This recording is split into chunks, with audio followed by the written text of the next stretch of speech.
అందరికీ నమస్కారం. రాష్ట్ర ప్రజలకి, శ్రేయోభిలాషులకి, ప్రతి ఒక్కళ్ళకి అమెరికాలో ఆదాని ప్రపంచం కుబేరుడు అంటారు. ప్రపంచంలోకెల్లా అతిపెద్ద కుబేరుడు అంటే ఆదాని. మరి జగన్ కేసులలో ఈనాటికి కూడా ఒక్క అడుగు కూడా ముందుకు కదలకుండా ఎన్నో సహకారాలతో అందించడం కూడా మోదీ గారికి తెలుసు. వాళ్ళిద్దరి మధ్యన జరిగిన చీకటి ప్రపంచం ఒప్పందాలు ఒక్కసారి ఆలోచించుకోండి. లంచాలు తెలియవు అనుకోవడం హాస్యాస్పదం. మరి ఇప్పుడు కూడా వీళ్ళిద్దరి మధ్య కూడా తెలియవు అనుకుంటున్నారు. మరి ఒడ్డున పడేసినా కానీ ఈ బాధ్యత కూడా మోదీదే, అతి పెద్ద బాధ్యత కూడా. మరి సాక్షాత్తు నిర్మలా సీతారామన్ కూడా ఆమె చెప్పినట్లు కూడా మరి జగన్ గారు మోదీ గారు దత్తపుత్రుడు ఉన్నట్ట కాదా ఒక్కసారి చెప్పండి. మరి అన్ని వేల కోట్లు తీసుకున్నాడంటే ఎంతవరకు సబాబు ఒక్కసారి ఆలోచించండి. ఇప్పుడు ఎవరిని వెయ్యాలి, ఏ విధంగా వెయ్యాలి లోపల? మరి ఆదాని మీద పెట్టి లోపల వేస్తారా, లేక మోడీ గారి మీద పెట్టి లోపల వేస్తారా? మోడీ గారి మీద పెట్టి లోపల వేయటానికి ఏంటంటే ఒక ఈవీఎం ట్యాబింగ్ల మీద అధికారంలోకి వచ్చిన మోడీ గారు, నేను అధికారంలో ఉన్నా కాబట్టి నన్ను ఎవరు ఏమి చేయలేరు, నా దగ్గరికి ఏమి రాలేరు అని అనుకుంటున్నారు. వాళ్ళు ఒక పెద్ద కుందేలు స్వామితి, పెద్ద ఎలకల స్వామితి ఒక బీజేపీలో ఉన్నారు. మరి అటువంటి ఎలకలను పట్టుకోవడానికి ఎవరు వస్తారు, ఏ విధంగా వస్తారు, అధికారం ఉన్న వాళ్ళని ఎవరు ఏం చేస్తారు? ఒక ఈవీఎం ట్యాబింగ్ చేసి వచ్చిన అధికారంలోకి వచ్చి ఈరోజు సింపతితో మేము అధికారంలోకి వచ్చాము, మమ్మల్ని ఎవరు ఏమి చేయలేరు అంటారు.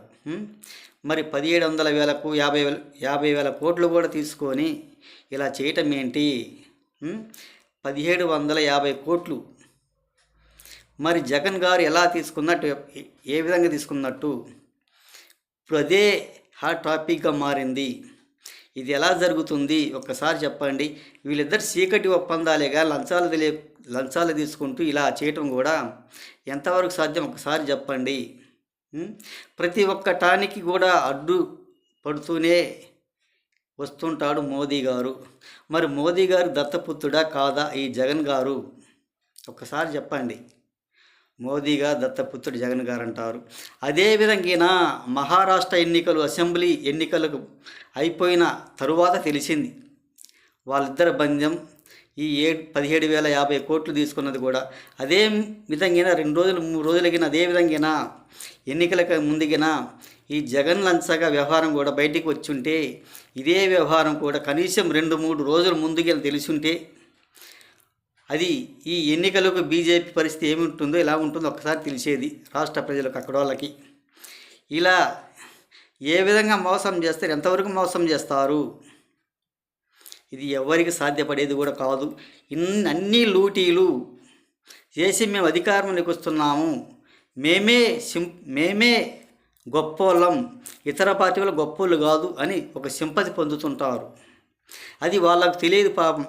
మహారాష్ట్ర వాళ్ళకి తెలియక వేసిన వరకు బాగా వేసింటారు. కాకపోతే ఈవీఎం అధికారంలో ఉన్నారు కాబట్టి ఈవీఎం ట్యాబింగ్ చేశారు 2-3 రాష్ట్రాల్లో కూడా. గత ఎన్నికలలో కూడా మోడీ ఇదంతా అధికారంలోకి వచ్చారంటే ఈవీఎం ట్యాబింగ్లు మాత్రమేను. ఎన్ని సంవత్సరాలైనా కానీ ఒక సోనియా గాంధీ గారు బాగానే పరిపాలన చేశారు, ఒక రాజీవ్ గాంధీ గారికి బాగానే పరిపాలన చేశారు, ఒక ఇందిరాగాంధీ కూడా బాగానే పరిపాలన చేశారు. గత చరిత్రలో ఎంతోమంది కాంగ్రెస్ పరిపాలన బాగానే అందించారు. వీళ్ళు లూటీలే ప్రభుత్వం, లూటీ చేసుకొని వచ్చిన ప్రభుత్వం, అంతకు తప్ప దేని పనికి వచ్చే ప్రభుత్వం కాదు ఈ బీజేపీది. ఈ జగన్ గారు కూడా మోదీ దత్తపుత్రుడు. వీళ్ళ వరకు ఓన్లీ కుటుంబ సభ్యులు మాత్రమేను. ఈ కుటుంబ సభ్యులను ఎంతో విమర్శించుకుంటూ వీళ్ళు అధికారంలోకి వస్తే ఈవీఎం ట్యాబింగ్ చేసి ఈ విధంగా ప్రతి ఒక్క పార్టీలను కూడా ఈ విధంగా చేస్తున్నారు వాళ్ళు బీజేపీ వాళ్ళు. ఎంతవరకు సహజం ఒక్కసారి ఆలోచించండి. మరి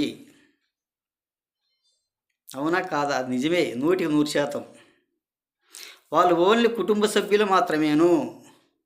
వాళ్ళేమో పెద్ద కుబేరులాగా పెద్ద పార్ట్నర్లు అన్నమాట. బీజేపీలో పొత్తుల పార్ట్నర్లు వాళ్ళు ఉన్నారు, మహానుభావులందరూ కూడా.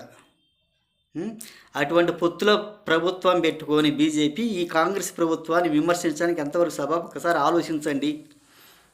ఆ చీకటి ఒప్పందాలు లంచాలు తెలియవంటుగా అనడం అది ఎంతవరకు హాస్యాస్పందం ఒకసారి తెలియజేయండి మీరు.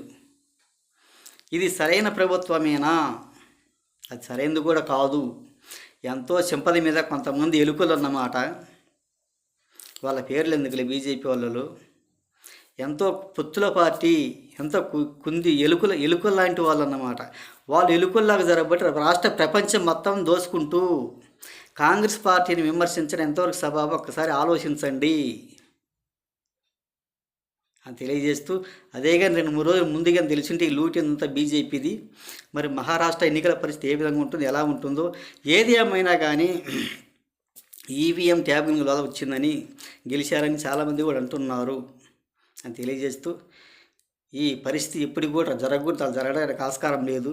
ఎల్లకాలం నేనే రావాలి, నేను అధికారం ఉన్నా అంటే పై భగవంతుడు కూడా ఎవరు ఏం చేయలేరు. భగవంతుడు రాత ప్రకారం ఈవీఎం ట్యాబింగ్ల వల్ల రావాలి బీజేపీ. ఇన్నిసార్లు గెలవాలి, ఇన్నిసార్లు అంటే ఇప్పుడు 3 సార్లు 4 సార్లు గెలిచారు, 2 సార్లే కానీ వచ్చింది. అలా ఎప్పుడు వచ్చిందైనా కానీ ఎల్లకాలం అదే ప్రభుత్వం రాదు అని తెలియజేస్తూ, మార్పు కూడా వస్తుంది, మార్పు కోరుతారు జనాలన్నీ కూడా. కనీసం టోల్ ప్లాజా కూడా వసూలు చేసుకుంటున్నారు వాళ్ళు. గత పరిపాలన జగన్ రెడ్డి కూడా అదే పని చేశాడు. టోల్ ప్లాజా డబ్బులు కూడా వసూలు చేసుకున్న ఘనత వైఎస్ జగన్మోహన్ రెడ్డి గారు. మరి ఆయన్ని కాపాడే వాళ్ళు ఎవరు? మోడీ గారే కదా. ఒక్కసారి తెలుసుకోండి, ఇంత పెద్ద లూటి ఎవరు చేశారంటే వాళ్ళకి తప్ప ఎవరు ఏం చేయలేరు అని తెలియజేస్తూ, రాష్ట్ర ప్రజలకి, శ్రేయబలసి ప్రతి ఒక్కళ్ళకి హృదయపూర్వక ధన్యవాదాలు. ఈ ఆదాని పరిస్థితి ఏమిటో మరి. ఆయనంటే అధికారం ఉన్నాడు కాబట్టి ఎవరు ఏమీ చేయలేరు, నేను అధికారం ఉన్నా కాబట్టి అని అనుకుంటారు అని తెలియజేస్తూ, రాష్ట్ర ప్రజలకి, శ్రేయబలసి ప్రతి ఒక్కళ్ళకి హృదయపూర్వక ధన్యవాదాలు.